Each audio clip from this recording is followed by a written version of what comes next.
ब्रह्म से मिलना है तो ब्रह्म मुहूर्त में जागना पड़ेगा। ये मुहूर्त है ब्रह्म मुहूर्त। ब्रह्म से मिलने के लिए ब्रह्म मुहूर्त है। हर कार्य के लिए मुहूर्त देखते हैं, लेकिन ब्रह्म से मिलने का मुहूर्त क्या है? ब्रह्म मुहूर्त। सोचो, आप विचार करो। ब्रह्म मुहूर्त।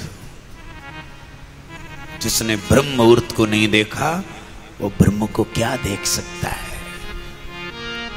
ब्रह्म को देखने के लिए ब्रह्म मुहूर्त में जागना पड़ेगा।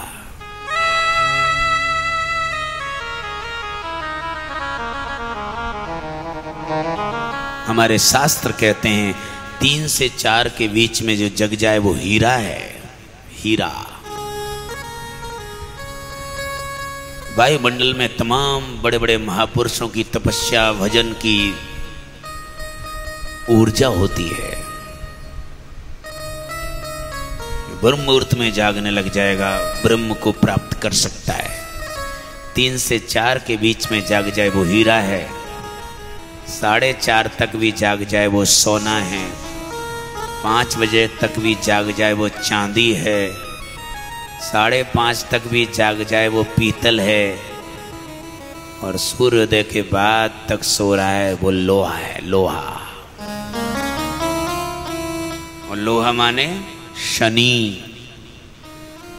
सूर्योदय के बाद अगर घर में कोई बच्चा सोता है, अब तो पता नहीं, अब तो कोई कहता ही नहीं है, क्योंकि वैसी आलसी माँ है आजकल। लेकिन पहले बच्चा घर में अगर सोता था तो माँ तुरंत क्रोध में आके बोलती थी, अरे शनिचर जग जा, ओ शनिचर। क्यों? क्योंकि सूर्योदय के बाद सो रहा है वो शनिचर है। घर में शनिचर आ गया, बिना बुलाए निमंत्रण दे दिया शनिचर के लिए। अगर सूर्योदय के बाद घर में कोई सो रहा है तो उस घर में शनिचर आकर बैठ जाता है। और शनिचर आके बैठ जाए तो शनिचर कहाँ बैठता है? सबसे पहले बुद्धि आके खराब करता है। उस परिवार की बुद्धि काम नहीं करती है भाई साहब, उसके बच्चा बिगड़ जाते हैं।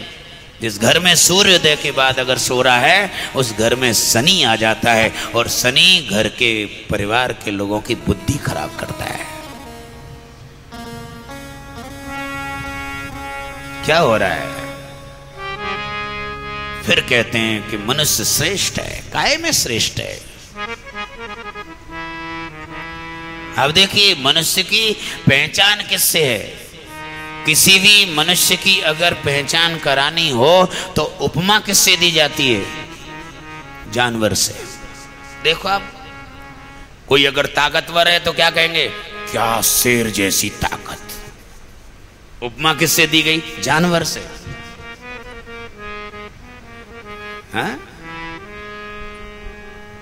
किसी की सुंदर चाल है तो क्या कहते हैं? क्या हथनी जैसी चाल है, क्या हिरनी जैसी आंख है, क्या तोते जैसी नाक है। आपको उपमा दी जा रही है। किससे दी जा रही है? जानवर से दी जा रही है। और फिर हम अपने को कहते हैं कि हम श्रेष्ठ हैं। काहे के श्रेष्ठ हो आप? एक श्रेष्ठता है मनुष्य के अंदर। धर्मो हितेषाम् अधिको विशेषो, धर्मो हितेषाम् अधिको विशेषो, धर्मे नहीं ना पशु भी समाना, धर्मे नहीं ना पशु भी समाना, धर्मो हितेषाम् अधिको विशेषो, धर्मो हितेषाम् अधिको विशेषो। मनुष्य के अंदर एक विशेषता है। धर्म करता है, उपासना करता है, आराधना करता है, भक्ति करता है, दान करता है, पुण्य करता है, इसलिए मनुष्य श्रेष्ठ है। और मानव जीवन प्राप्त करने के बाद ये सब नहीं करता तो पशु से भी गया भीता है। धर्मो हितेषाम् अधिको विशेषो, और धर्मे न हीना पशु ही समाना। धर्म नहीं करता, आराधना नहीं करता, उपासना नहीं करता, दान नहीं करता, पुण्य नहीं करता, वो जानवर है, पशु से भी गया बीता है।